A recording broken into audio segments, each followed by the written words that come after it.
Breaking news for all foreign nationals that have children in the Republic of South Africa. Well, a new update has been done, and previously paperwork, permits, and IDs were not a requirement for children to study. It was only until when they write their matric that these were required.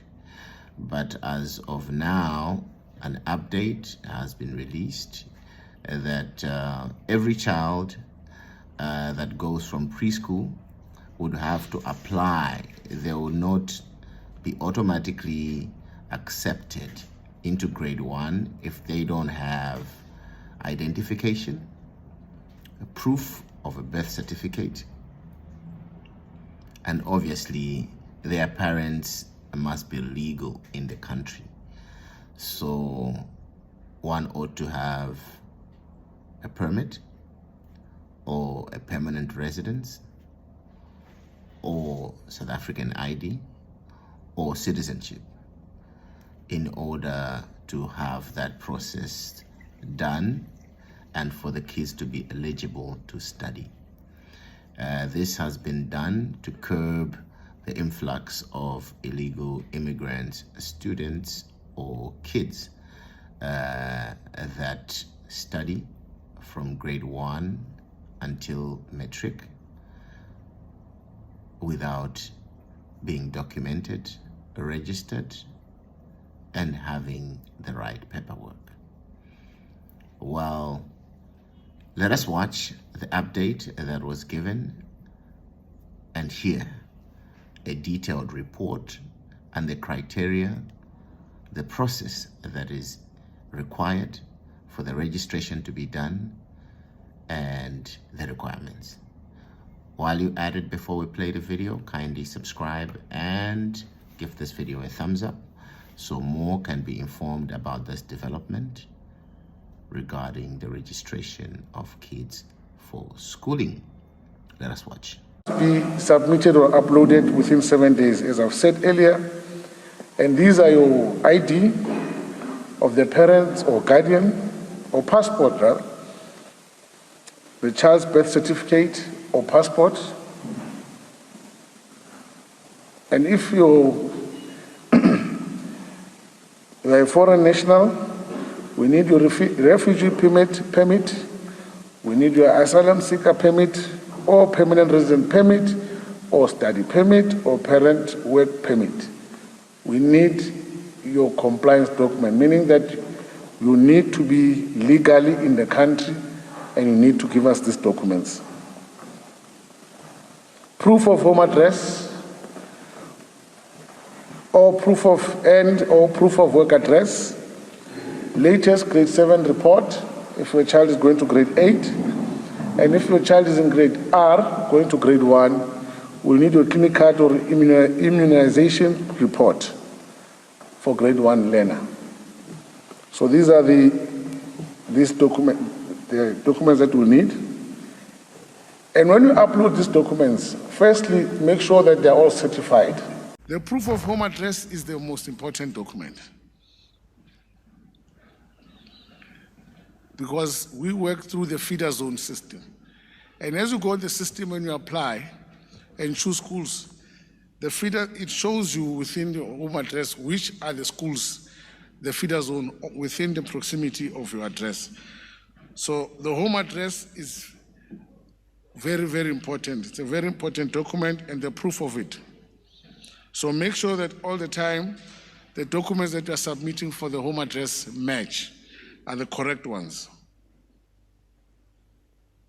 So for the home address, we will need certified copies of your municipal account. And on that municipal account, we want the name.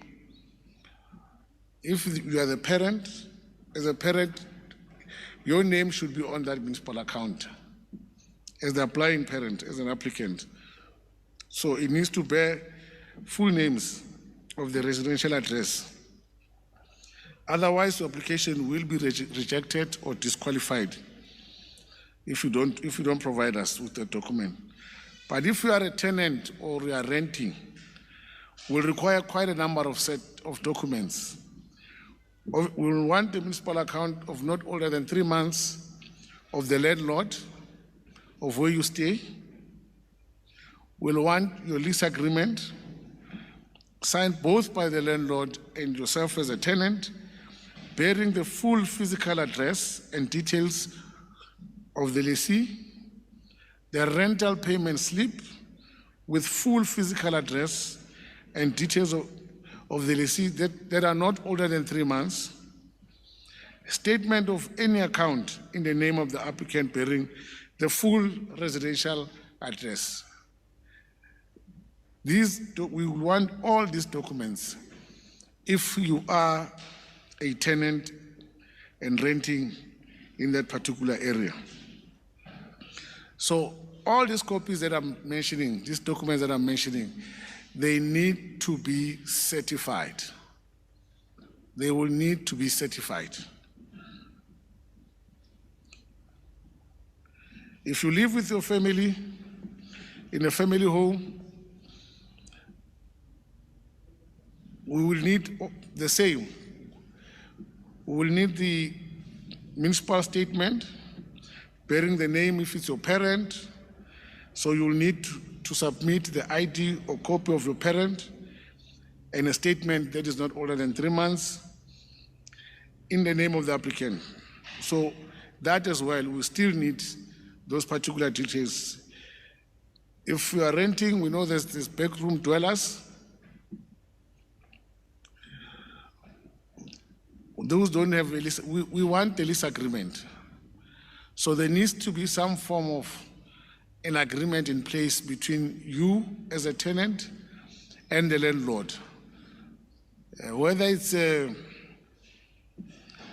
letter that's confirming yourself as the tenant and the landlord and yourself agreement that's been approved by council, but there needs to be some form of agreement that is brought forward. So you will have to submit something, a document that verifies the address where you stay. So the home address is the most important aspect. It will be submitted or uploaded within 7 days, as I've said earlier. And these are your ID of the parents or guardian or passport, rather. The child's birth certificate or passport. And if you're a foreign national, we need your refugee permit, we need your asylum seeker permit, or permanent resident permit, or study permit, or parent work permit. We need your compliance document, meaning that you need to be legally in the country and you need to give us these documents. Proof of home address, or proof of work address, latest grade 7 report if your child is going to grade 8, and if your child is in grade R, going to grade 1, we'll need your clinic card or immunization report for grade 1 learner. So these are the documents that we'll need. And when you upload these documents, firstly, make sure that they're all certified. All right. So you have heard it for yourself. So here is my conclusion and take on this. If you are a foreign national and you are in South Africa, if you know that you're not documented, obviously the Home Affairs Minister has made it known that they recommend that you self-deport yourself before they catch up with you and then get you deported. And in the event that you have children, you'll be creating a lot of risk of leaving children without parents. And obviously, if you are the sole provider, then you're putting your family in a predicament.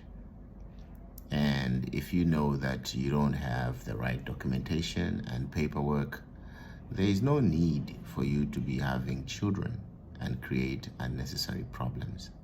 Because this now entails that you would have to have documentation and have a permit. So, number one, if you don't have documentation and you are illegal, you cannot be employed, because even the employer is at the risk of being arrested and receiving penalties. Number two, even if you manage to secure a job, it will be difficult for you to move around without the Home Affairs or the law enforcement catching up with you. And that's number two. And number three, you will make it difficult for your children. And even now, as we speak, our officials from the Labor Department, Immigration, Home Affairs, they are doing raids and inspections randomly.